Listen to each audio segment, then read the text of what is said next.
வணக்கம். சென்னை ஓஎம்ஆர் சாலை குமரநகர் அருகே அதிகாலையில் குடியிருப்பு பகுதியில் 100க்கும் மேற்பட்ட போலீசார் குவிந்ததால் பெரும் பரபரப்பான சூழல் நிலவியது.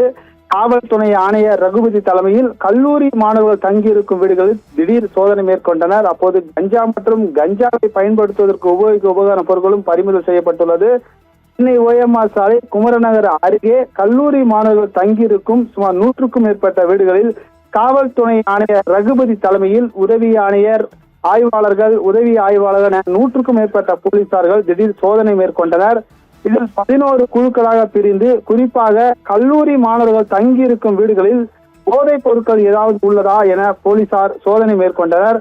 அதிகாலையில் தொடங்கிய இந்த சோதனை சுமார் 3 மணி நேரம் இடைவிடாமல் நடைபெற்றது. 3 நேரம் சோதனையில் செய்ததில் போதைப் பொருட்கள் பறிமுதல் செய்யப்பட்டுள்ளதாக கூறப்படுகிறது. சிறு சிறு கஞ்சா பாக்கெட்டுகள் மற்றும் கஞ்சாவை பயன்படுத்துவதற்கு உபயோகிக்கும் உபகரண பொருட்களும் பறிமுதல் செய்யப்பட்டுள்ளது. இந்த சோதனையை குறித்து அங்கிருந்த உதவி ஆணையரிடம் கேட்டதற்கு போதைப் பொருள் விற்பனை செய்வது மற்றும் பயன்படுத்துவதை தடுக்கும் வகையில் இந்த சோதனை மேற்கொண்டுள்ளோம். சோதனையில் ஒரு சில வீடுகளில் கஞ்சா பறிமுதல் செய்யப்பட்டுள்ளது. இதை பற்றி முழுமையான தகவல்கள் அதிகாரப்பூர்வமாக விரைவில் அறிவிப்பு வெளியிடவுள்ளதாகவும் கூறியுள்ளார்.